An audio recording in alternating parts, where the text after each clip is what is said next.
रही है कि जो सरकार है वो इंडिया गठबंधन की बनेगी।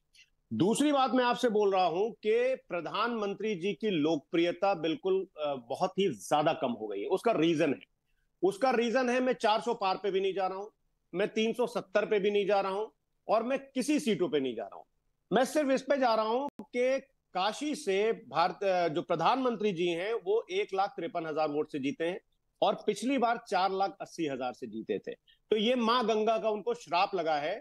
जो उन्होंने मां गंगा का उन्होंने वादा किया था कि गंगा माता को, मुझे ये गंगा मां लगता है को वो। फराज किदवई साहब, आप जो बात कह रहे हैं निश्चित रूप से आपके पास उसको बिलीव करने के लिए वजहें होंगी, लेकिन मुझको लगता है कि इन बातों पे न जाकर आज अब हमारे सामने क्योंकि आंकड़े हैं, हमको उस पे जाना चाहिए। मैं एक बात ये जानना चाहता हूं कि एक पॉलिटिकल पार्टी 10 साल की एंटी इनकम्बेंसी के बावजूद अपने दम पर 240 तक पहुंचती दिखाई दे रही है, सहयोगियों के साथ बहुमत का आंकड़ा क्रॉस कर रही है।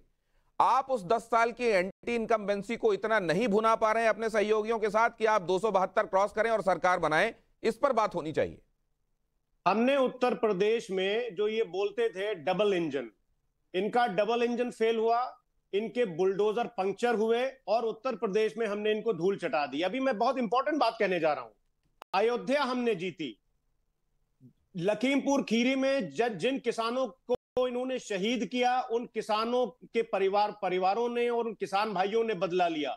और तमाम ऐसी सीटें हैं जहां पर भारतीय जनता पार्टी को हम लोगों ने करारी शिकस्त दी है।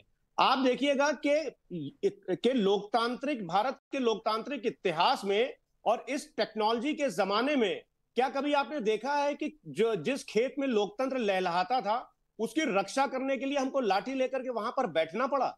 हम भारत के लोकतंत्र को ये। सूर्या मैथिल साहब, आप लोग लाठी लेकर, दूरबीन लेकर, दरी लेकर, चटाई लेकर बैठे, पेड़ों पर चढ़े, लेकिन इलेक्शन कमीशन ने स्पष्ट कर दिया था कि कहीं किसी तरीके की धांधली होने की कोई आशंका नहीं है, सब कुछ ट्रांसपेरेंट होगा। कहीं पर आपको कोई गड़बड़ी ऐसी दिखाई दी हो तो केस इन पॉइंट बताइए, वरना आप अपनी तरफ से जो तैयारी करना चाहें वो कर सकते हैं, जब तक वो कानून की मर्यादा में है। नंबर एक, कानून के लिहाज से समाजवादी पार्टी का गवर्नेंस, लॉ एंड ऑर्डर किस तरीके से याद किया जाता है, क्या मैं आपको बताऊं? लेकिन मैं एक बात सूर्या मैथिल जी के पास ये समझने के लिए जाना चाहता हूं कि सूर्या मैथिल साहब, आता हूं आपके पास, ये इसी सवाल का जवाब आपसे लूंगा, लेकिन आपने जो कहा है कि लोकतंत्र जहां लहलहाता था वहां पर हमको बंदूकें लेकर बैठना पड़ा, दरी लेकर बैठना पड़ा, दूरबीन लेकर, चलिए